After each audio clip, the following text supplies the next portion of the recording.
Hello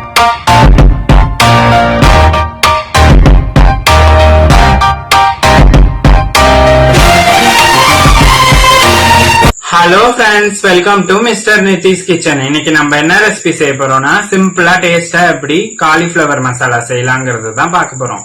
இது இட்லி, தோசை, பூரி, சப்பாத்தி கூட எல்லாம் வச்சு சாப்பிடலாம். எப்படி செய்யலாங்கிறத வாங்க வீடியோக்குள்ள போய் பார்க்கலாம்.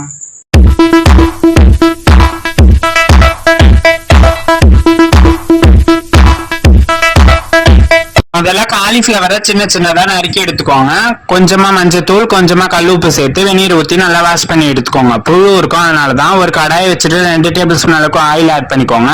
1 டேபிள் ஸ்பூன் அளவுக்கு சோம்பு, 1 துண்டு பட்டை, 2 ஏலக்காய், 2 கிராம்பு சேர்த்து தாளிச்சுக்கோங்க. 2 கொத்து கருவேப்பிலையை கிள்ளி சேர்த்துக்கோங்க. 2 மீடியம் சைஸ் ஆனியனை பொடிசா நறுக்கி வச்சிருக்கேன், அதையும் சேர்த்து நல்லா வதக்கி எடுத்துக்கோங்க. தேவையான அளவுக்கு கொஞ்சமா கல்லுப்பு, 1/2 டேபிள் ஸ்பூன் அளவுக்கு மஞ்சத்தூள் சேர்த்து நல்லா வதக்கி எடுத்துக்கோங்க. இப்போ ஒரு மிக்ஸி ஜார் எடுத்துக்கோங்க. 2 மீடியம் சைஸ் தக்காளி நறுக்கி வச்சிருக்கேன், அதையும் சேர்த்துக்கோங்க. 1 துண்டு இஞ்சி, ஒரு 5 பூண்டு பல்ல சேர்த்து நல்லா ஃபைன் பேஸ்டா அரைச்சுக்கோங்க. வதக்கினதுல ஊற்றி நல்லா வதக்கி எடுத்துக்கோங்க. வீட்டில் அரைச்ச குழம்பு மிளகாய் தூள் 1 டேபிள் ஸ்பூன் அளவுக்கு ஆட் பண்ணி நல்லா வதக்கி எடுத்துக்கோங்க. வெந்நீர்ல வாஷ் பண்ணி எடுத்த காலிஃபிளவரை சேர்த்து வேகிற அளவுக்கு நல்லா தண்ணியை ஊற்றி ஒரு மூடி போட்டு ஒரு 15 நிமிஷம் நல்லா வேக வச்சு எடுத்துக்கோங்க.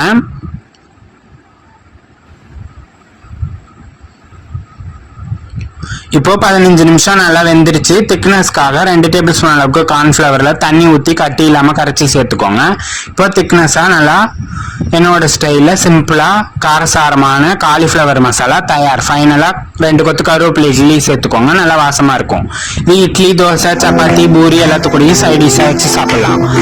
இதே மாதிரியே நீங்களும் ட்ரை பண்ணி பார்த்துட்டு எப்படி இருக்குங்கிறத கமெண்ட் பாக்ஸ்ல சொல்லுங்க. மறக்காம சேனலை சப்ஸ்கிரைப் பண்ணி வச்சுக்கோங்க. பாய், நெக்ஸ்ட் வீடியோல பார்க்கலாம்.